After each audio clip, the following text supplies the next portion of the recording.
Vincent n'a plus besoin de badge pour entrer dans son entreprise. Grâce à une puce électronique qu'il s'est implantée sous la peau, un geste de la main suffit. Comme vous le voyez, c'est juste une petite puce. Nous utilisons une version stérilisée qui vient des États-Unis. Nous sommes aujourd'hui au cœur d'une révolution technologique.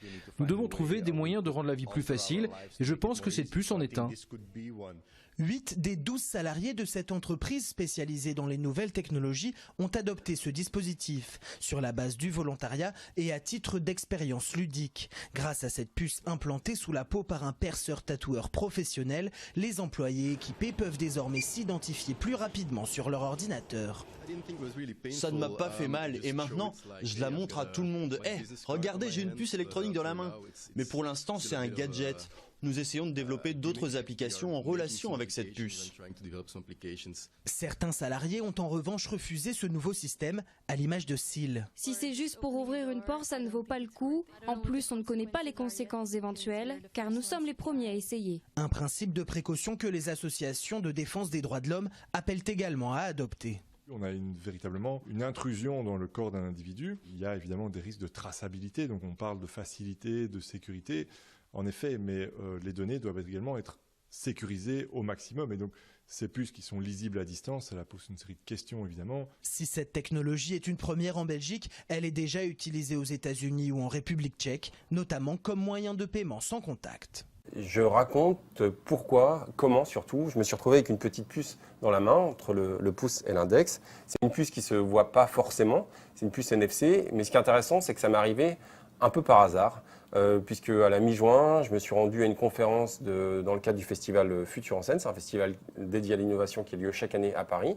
C'était à la Gaîté Lyrique, et à l'occasion d'une soirée, c'était un samedi soir, eh bien, il y avait une personne qui s'appelle Hannes Sjöblad. Hannes Sjöblad, c'est le représentant de la Singularity University en Suède. Et il était extrêmement convaincant. Il expliquait que plus tard, on aurait tous des puces dans la peau. Ça peut être des nanorobots qui vont réparer nos organes en permanence, comme des biocapteurs qui vont analyser notre sang. Alors, il a expliqué que ça ne faisait pas forcément mal et c'est ce qui m'a donné envie de me jeter à l'eau. Alors, j'explique que j'ai eu quelques petites réticences dans l'article du Point, que j'ai demandé son avis à ma femme, à des proches et que j'ai finalement décidé de me lancer pour voir un peu ce que c'était que de vivre une semaine avec une puce. Alors, très brièvement, cette puce, on va pouvoir rentrer des informations. J'ai pu rentrer mon nom, mon numéro de téléphone, mon groupe sanguin, la personne à contacter en cas d'urgence si j'avais un accident. C'est possible également d'activer la lumière, ça j'ai pu me rendre compte en rentrant dans une pièce, ou d'activer la musique, de l'éteindre lorsque je sortais. Ce que j'ai trouvé intéressant, c'est de nouer des liens avec la communauté des implantés. C'est ce qu'on appelle tous ceux qui ont accepté d'avoir une puce dans la peau. Il y a un groupe sur Facebook et ce groupe m'a appris qu'en Suède et surtout au Danemark, je pourrais payer avec cette puce. Je pourrais également activer des vélos un peu du style Vélib, comme il y en a à Paris. Je pourrais activer des portes. Alors, je vais bientôt la retirer, je ne vais pas rester cyborg. Ce que j'en retire, c'est que c'est assez amusant, à condition bien sûr d'être suivi par un médecin, mais que bien sûr ça soulève énormément d'interrogations. Lorsqu'on met de l'électronique dans son corps, on devient traçable, on devient également piratable. Il y a des personnes qui arrivent à pirater des pacemakers, donc il faut faire extrêmement attention. Mais c'était surtout l'envie d'en découvrir, d'en savoir plus.